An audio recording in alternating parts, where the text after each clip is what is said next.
Agora falar de um assunto mais sério ainda do que falei agora, gente. Formar uma família é uma tarefa complicada, não é? Exige o quê? Amor, planejamento, não é verdade? Mas quando uma gravidez inesperada acelera tudo isso, o que fazer? Hã?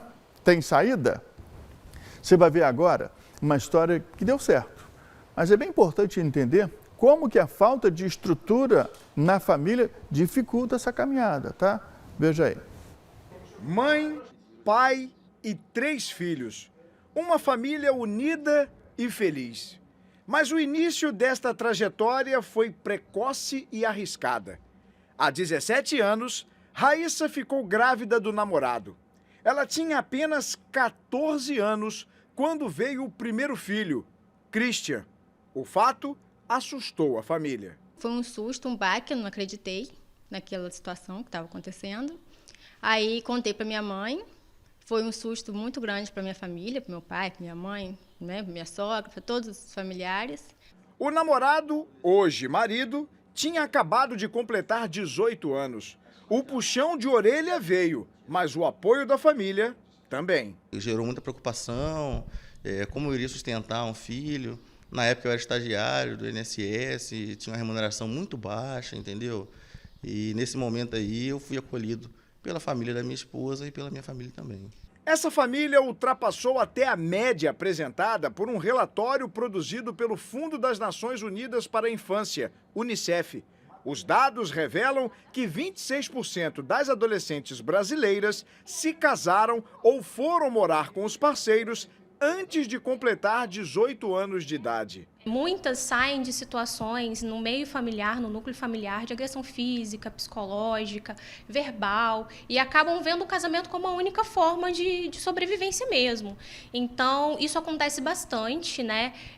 Não apenas nos adolescentes que têm uma baixa renda, que vivem em locais que têm menos oportunidade, mas isso também acontece em famílias que têm grande oportunidade, que têm uma condição melhor. A pesquisa mostra ainda a relação entre a união precoce e a gravidez na adolescência. Mais de 80% delas deram à luz antes de completarem 20 anos de idade. E a gravidez pode acontecer por uma outra questão também, por falta de conhecimento, né? Não é a educação sexual no Brasil, não é uma coisa que é muito difundida. Nas escolas isso deveria ser falado com mais frequência, porque isso evitaria a gravidez. Então, isso acontece bastante mesmo. O segundo filho de Raíssa, Davi, nasceu quando ela ainda tinha 17 anos. Novamente, uma gravidez não programada. Foi outro baque, aí também com o apoio da família, porque eu ainda morava com a minha mãe, foi quando nós decidimos, né, casar, porque ele já trabalhava, né, já tinha uma condição financeira para manter uma família, porque na época do Christian não tinha ainda, aí nós decidimos morar junto e casar. Atualmente ela tem 31 anos e Luiz, 35.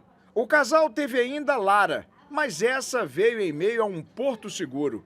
A menina de 5 anos encontrou a família estruturada. Os pais são engenheiros e conseguiram sair da estatística da maioria dos relacionamentos mal-sucedidos porque a família de ambos apoiou. Com isso, não abandonaram os estudos. As 3 gestações, a primeira eu estava no ensino médio.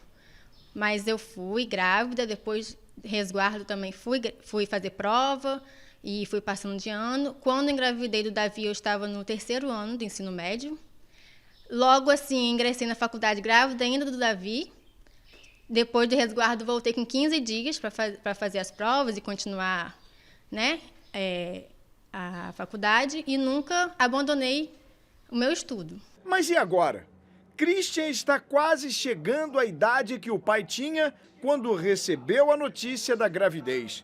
Quais são os conselhos? Apesar dele ver uma família sólida, né?